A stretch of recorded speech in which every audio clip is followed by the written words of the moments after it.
I want to thank CUNY Journalism School for hosting the awards committee. And I want to thank my fellow judges, Mervyn Block, Karen Burns, Jack Dacey, Toby Elkin, Gerald Eskenazi, Charles Glasser, Carol Lawson, Ben Petrusky, Robin Reisick, Wendy Schleich, and Joe Vecchione. And Amy Vitrak, who is here back there with my friends from The Record, who actually got us into this century on the internet. So for the first time we had online awards, prodded by Leslie Fox, the awards coordinator at Bloomberg, who was urging us about, I don't know, a decade ago to get with it. Anyway, print journalism, breaking news. The award goes to The Record. And I'd like somebody from The Record to come up and get this award. I'm going to name a couple of names here. But anyway, the award goes to The Record for its reporting about the Port Authority of New York and New Jersey and events surrounding an alleged traffic jam at the George Washington Bridge that, of course, has evolved into multiple investigations of the New Jersey governor and the Port Authority. The Record's John Chikowski, did I say that right? The paper's road warrior columnist was the first to sense the stink surrounding the traffic tie-ups. The beat reporter soon uncovered even more questionable behavior at the Port Authority. Sean Boberg, the beat writer whose work took the lane closure decision to the governor's office, uncovered a sweetheart deal. This really blew my mind. That in the 1980s, a top official at the Port Authority was given the rights to the trademark of the World Trade Center for $10. So I want to give these guys their award.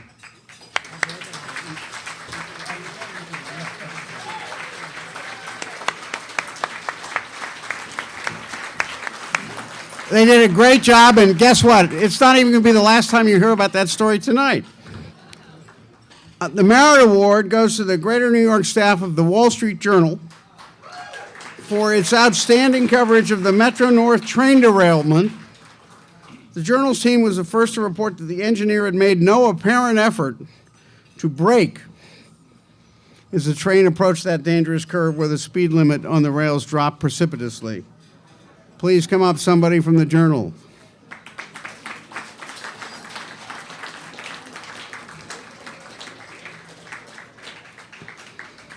In the meantime, thank you.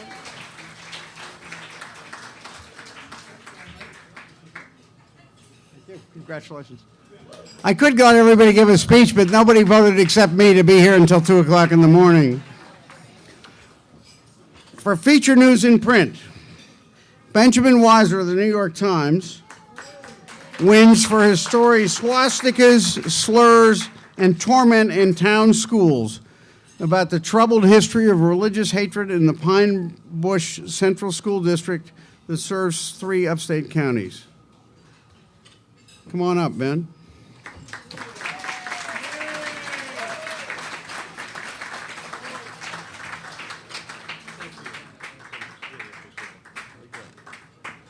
The Merit Award also goes to the New York Times to John Leland for 58 years and counting, a love story. John was visiting his mother at an assisted living building when he noticed 2 men in their late 80s dining amidst a sea of widows. He focused on this couple, and it turned out to be this magnificent look back at gay life in New York for decades. John, is John here? Okay. The investigative reporting award goes to the New York Times for Bad Cop, a year-long series. Francis Robles, are you here, Francis? Michael Powell, Sharon Otterman, and Anna Kleinfeld.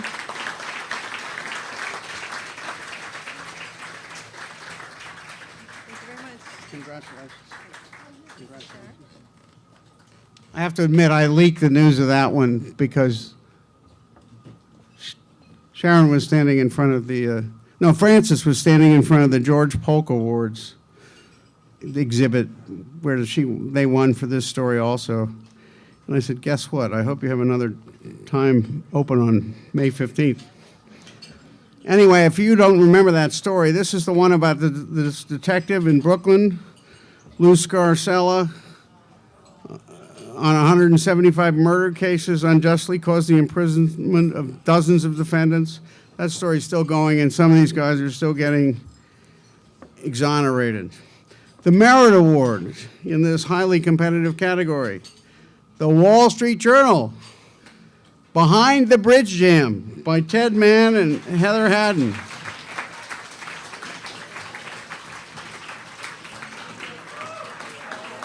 As one judge put it, and I mean our judge, not one sitting on a bench, this story is a primer for journalists on how to unravel and build a TikTok of possible government malfeasance. It's the who did what and when.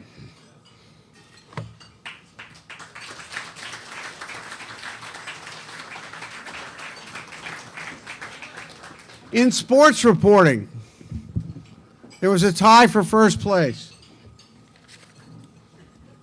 Guess what the story was? Anybody want to guess who's not a sports writer?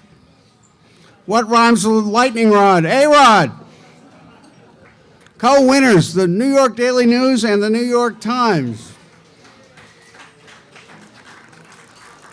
Alex Rodriguez, Steroid Investigation by Terry Thompson, Michael O'Keefe, Christian Redd, Nathaniel Vinton, and Bill Madden, one for the Daily News.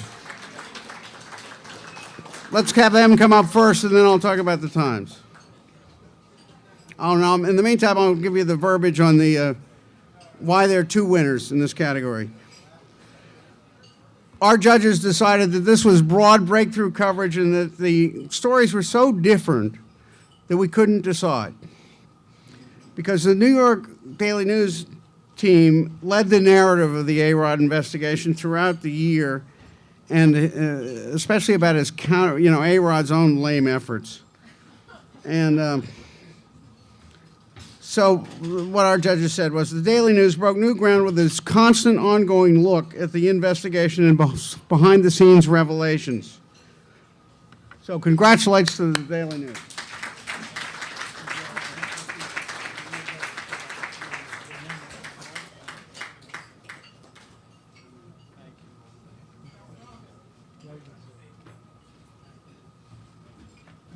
Okay, great effort. Then later in the year, the Times team, and it was hard to believe it could happen, but they dug up a lot more new material in an exhaustive look back at the A-Rod saga in what, again, our judges called an all-encompassing one-time investigation of the story. So we just decided that the stories were so different and so great, they had to be two winners.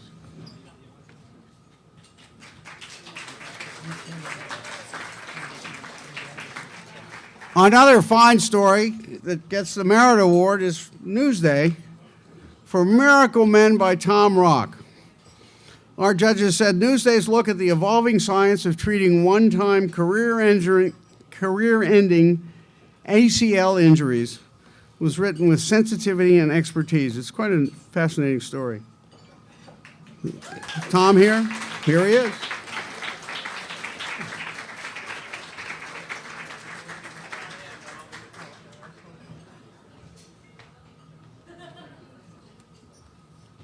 Okay, in business and financial, Susan Antilla, now a freelance commentator and reporter, produced her winning entry, a rise in requests from brokers to wipe the slate clean for the little outfit that finally published it, a deal book, the New York Times. Now, if you missed this, her article highlighted the attack by brokers who are desperately trying to expunge the record. So if we actually try to look up what they're doing, we don't know that they're big dirty bums who ought to be in prison. I'm paraphrasing Susan's language, of course. But it was a great story, and it did get a lot of action, and the regulatory group that was about to let these guys slide actually had to pretend to be looking at it again.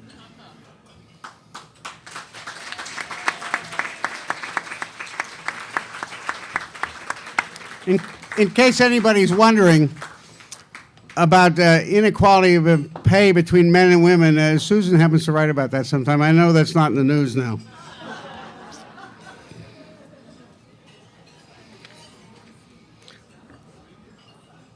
Okay. Now we have another dilemma for the Merit Award. These are two completely different stories. So the first Merit Award goes to Newsday for Co-op's Catch-22 by Maura McDermott. This was an examination of the Long Island real estate market, which captured the financial after effects that Hurricane Sandy is having on Long Island real estate markets, insurance rates, and foreclosures.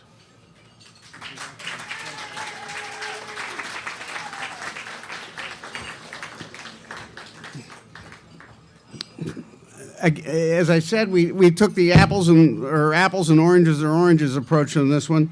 So the other Merit Award goes to the New York Times for Remote Control Inside the Power of ESPN by Steve Eater, James Miller, and Richard Sandomir. I don't know whether you guys read this story. A really long story. It was great. Extensive takeout that illuminated what I characterize as the mutation of college sports. Thank you very much. Congratulations. The mutation of college sports by marketing-driven university administrations that are hell-bent on capturing the flow of favorable publicity and the broadcasting revenue from ESPN. And the ESPN, when you read this story, you realize it's really rewriting the rules of sports in college. Okay, science and health reporting. The award goes to Donald G. McNeil, Jr. of the New York Times for his front page story, Poor Black and Hispanic Men Are the Face of HIV.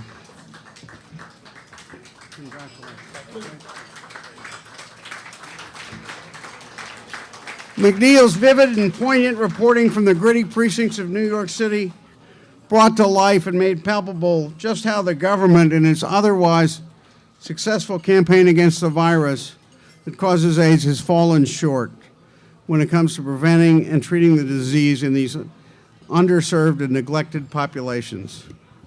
A Merit Award goes to Brian Grooley of Bloomberg News for his series Gray Areas about sex issues among the elderly.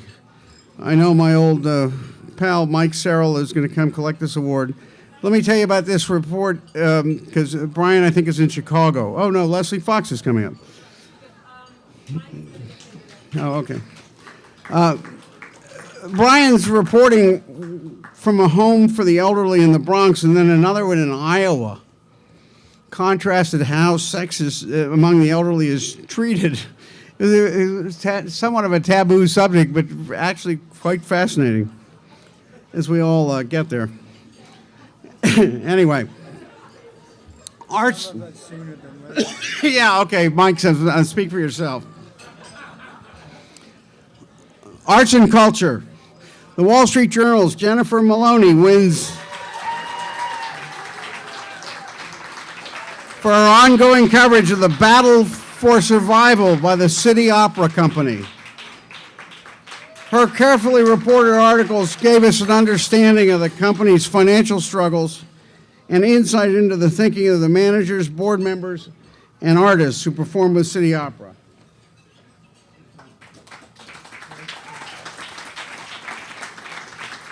The Merit Award goes to Vern Gay, the television critic for Newsday. Vern, are you here? I know we have a contingent from Newsday.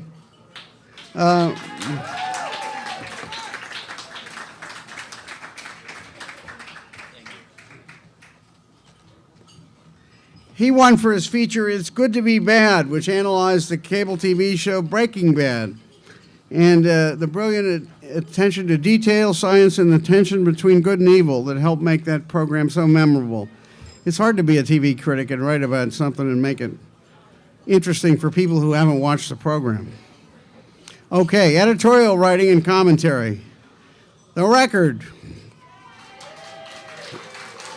a series of editorials by Alfred P. Doblin that challenged the Archdiocese of Newark and the Vatican for ignoring the behavior of a child-abusing priest. This first prize series of editorials chronicled the newspaper's growing indignation with Archbishop John Myers. You'll love this.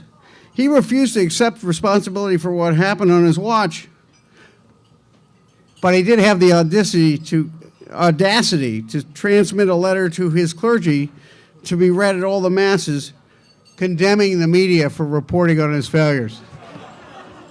You gotta love that, huh?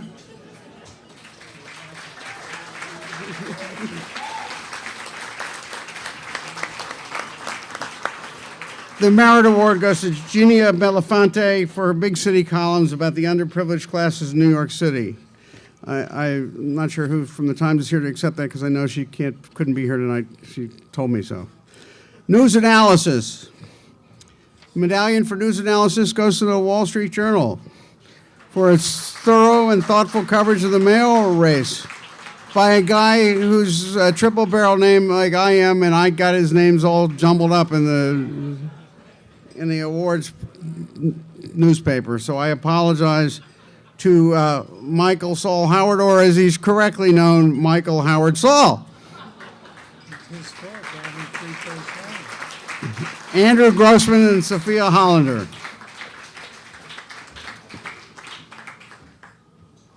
The journal team analyzed not only the characters. Thank you so much.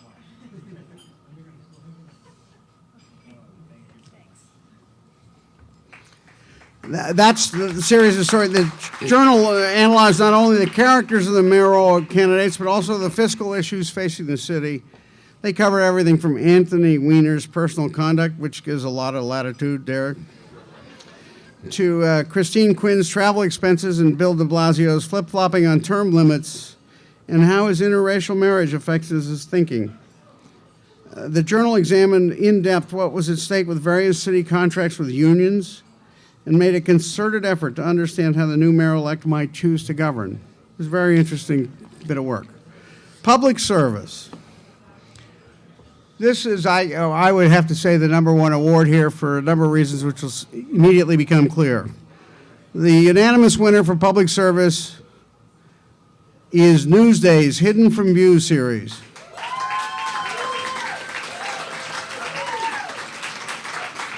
It was a finalist at the Pulitzer Prize, but it's a winner at the Silurians. Newsday investigated police misconduct for 9 months, reviewing and analyzing previously secret internal affairs memoranda and other documents showing that more than 100 Long Island cops were involved in serious misconduct, yet they remained on the job or continued to work for years. Among other things, the stories proved that some police officers had filed false testimony and improperly used deadly force. That's not necessarily open page 1, except that it was all unknown to the public until the Newsday series. Our judges called this a magnificently reported, multi-layered investigation into police misconduct, and I'm adding a few words here, and even worse, the state laws that conspire to cover it up. So congratulations.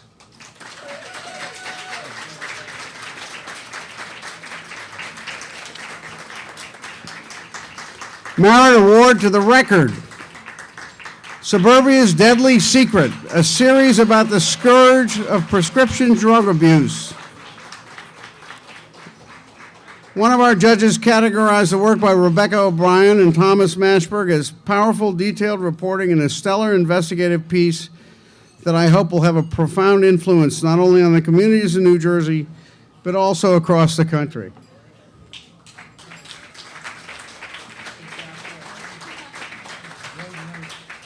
This, too, was a really great series, and I would say everybody here should read both of these winners. They were unbelievable. Photography, breaking news. Here's a case where, as an old broadcaster, I should have definitely looked up the winner at the cocktail reception and asked him how to pronounce his name. John, are you here? Tell me how to pronounce your last name, or I could screw it up, but Paraskevas. John Paraskevas, staff photographer for Newsday for Snowstorm. See if I can do it twice. Paraskevas captured the essence of a blizzard with his harrowing portrait of the weather to come. You'll get chills just looking at his photo of the car stuck every which way in the snow on Route 347, where I'm glad I wasn't. Lake Grove, Long Island, last year.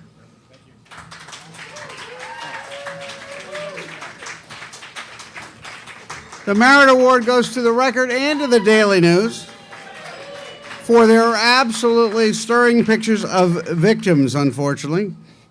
For the Record, Englewood double murder was photographed by Tariq Zahawi. Tariq captured the raw emotion of a woman reacting in screams after she learned of the murder of her sister-in-law and her niece, highlighting the horror of domestic violence with the most tragic endings, a young mother and child dead.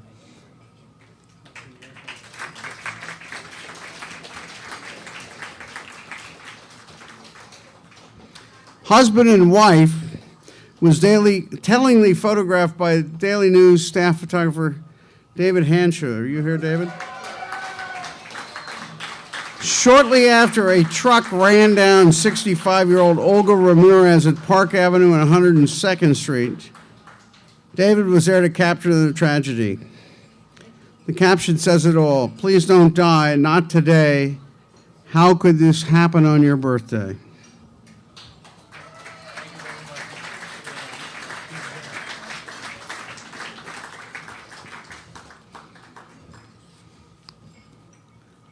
Photography feature.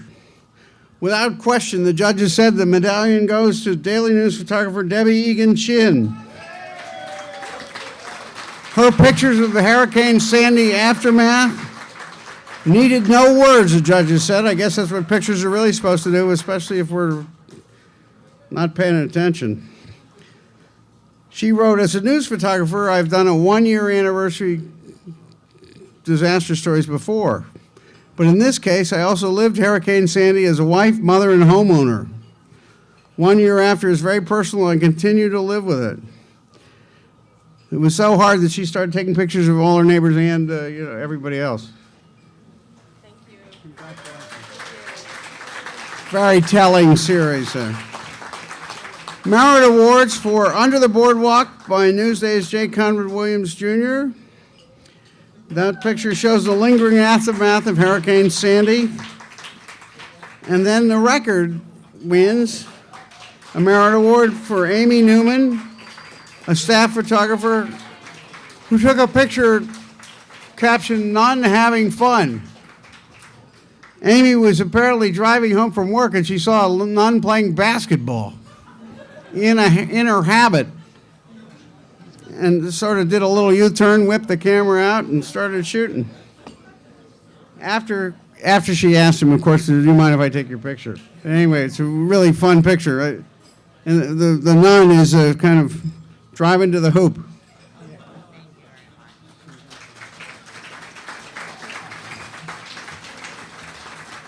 Now we shift to magazines. Anybody remember any corruption at St. John's University? Steve Fishman of New York wins for the Dean of Corruption, in which he dug behind the story of the suicide of St. John's University fundraiser Cecilia Chang. Now, her death had been thoroughly reported in the papers, especially the tabs, but there hadn't been much questioning of the institutional explanation of how Miss Chang had plundered the school for years and why she'd escaped detection. This story helped force the retirement of the president of St. John's and the resignation of his chief of staff. Fishman kind of smelled more than one rat here. And then here's how he put it. The top officials pretended to be shocked, or professed to be shocked, that for 20 years she'd been stealing right under their noses. The contention struck me as preposterous, and of course it was. Is Steve here? Yeah.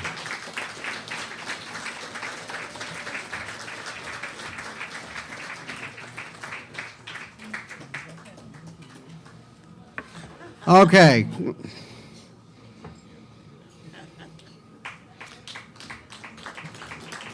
The Merit Award goes to Fortune for Peter Elkin's story, The Trouble at Bloomberg. Now, I have to say, as a guy who worked at Bloomberg for 6 years, one, that he never called me. Two, I know how hard this story was to do. And three, he really nailed it.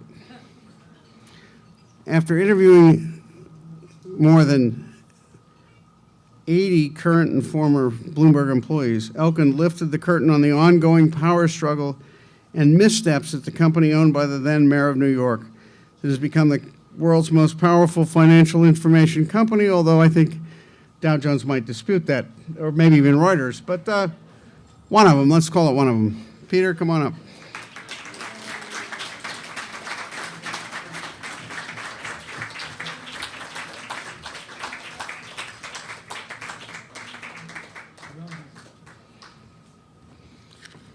Feature writing, the award goes to the nation for its special issue, Bloomberg's New York, the Gilded City. That was the magazine's first special issue devoted to New York City since its publication began in 1865.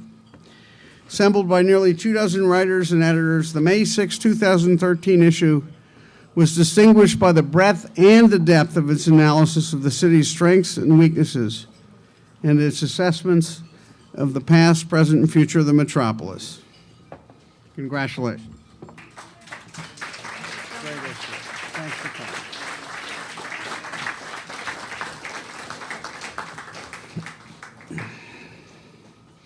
The Merit Award goes to Vanity Fair for What Lies Beneath by William Languish, his exploration of the world below Manhattan. His account of Hurricane Sandy, assault on the transportation network, and the travails of the water and sewer and energy infrastructure is gripping. He's not here, but we have somebody doing something. Thank you. Public service. The award goes to a story called Fleeced by Fees, an expose by David Evans for Bloomberg Markets Magazine, which showed how New York-based investment firms, especially like Morgan Stanley, soaked up more than $11 billion in profits on managed futures accounts while passing on almost nothing in earnings to their client investors. Evans showed how Morgan Stanley marketed these managed futures funds as a way for investors to protect themselves from stock market plunges, and then Morgan Stanley picked them clean. They reported that the fund had made $490 million over 10 years. That sounds good, except that their fees were $498 million, resulting in an $8 million loss for investors. Anyway, David Evans can't be here, so Michael Serrell from Bloomberg Markets is accepting.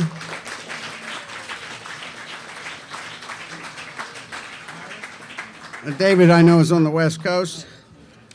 The Merit Award goes to Roger Parloff of Fortune for a story that, for those of you who don't understand insider trading and aren't worried about being prosecuted but would still like to know what it really is, should read this story by Roger Parloff of Fortune, which explained the intricacies of the seemingly simple notion of insider trading and how it really works when you apply the legal system to the ideal.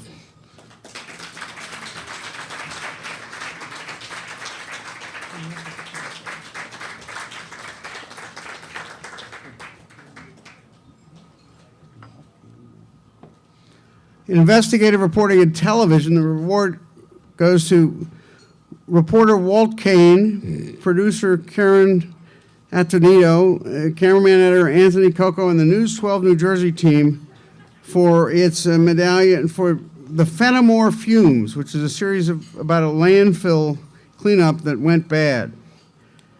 It was supposed to be an environmental cleanup, and it turned out to be a really dangerous project that jeopardized the health of thousands of citizens, and the New Jersey legislature passed some laws about how these remediation projects should be handled from now on. I'm not sure Walt's here because a little screw up in communications and he didn't necessarily know about this award, so we'll get it to him. And we're sorry he's not here. Anyway, you're in radio. Breaking news, wall-to-wall coverage by WCBS. The Sunday morning derailment in the Bronx wins the prize. Reporters Monica Miller, Peter Haskell, and Paul Murnane were on the scene when the CBS anchors were going crazy with interviews with various government officials and outside experts. WCBS, we here? Yeah. Jane Tillman Irving. She might as well stay up here because she's the winner in the next category. Feature news. And she pointed out to me another triple barrel name. Tillman is my middle name. It's not Tillman Irving. No hyphen, no English nonsense. File under I. Yeah, file under I. So she wins the feature for WCBS Radio for her stories about the 50th anniversary of the March on Washington and what it meant to her and the minority communities of New York and the nation and her family. It was a terrific piece.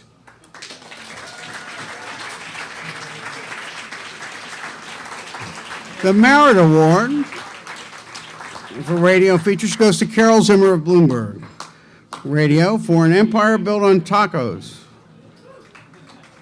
This was a story about wandering around Lower Manhattan with the co-founder of Chipotle and poking around the kitchen with him, trying to figure out what made it into a 1,300 unit or 1,400 unit restaurant that is favored by my twin daughters. And by a lot of investors. Okay, in online, breaking news. The medallion goes to DNAinfo.com, New York's Murray Weiss. Murray, get up here.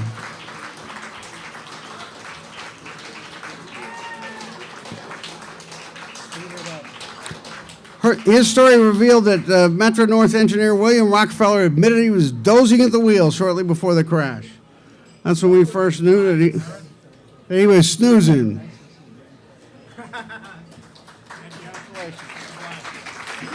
The Merit Award to Newsday for its staff for the monumental blizzard coverage that kept thousands of Long Islanders who were stranded updated about the hazards and the terrible conditions.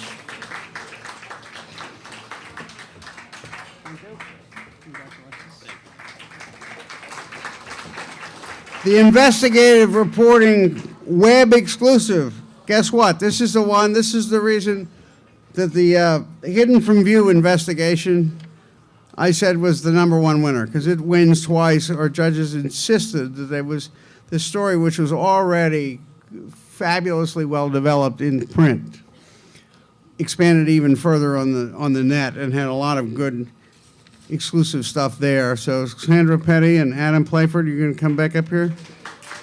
They wrote the lead story with help of the overall investigation from Matt Clark, Gus Garcia Roberts, and Will Van Sant.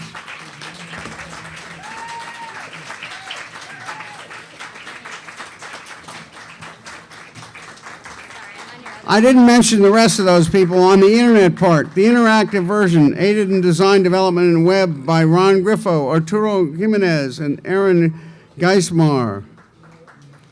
If you want to look it up, quite a piece. Merit Award to ProPublica for Out of Order series by Joaquin Sapien, with assistance from Sergio Hernandez, Artie Shanani, and Mulaney Hicken. This was a story about who polices prosecutors when they abuse their authority. Usually nobody. Anyway, I'm not sure if ProPublica's here, but got anybody? No, okay. Online commentary from Newtown, Connecticut. Rob Cox of Reuters. He's a resident of Newtown. And his breaking views columns about the school shooting and its aftermath were absolutely gripping. He was returning from an overseas trip and landed at JFK when he first learned about the mass murder at Sandy Hook and his own son was in lockdown at the middle school.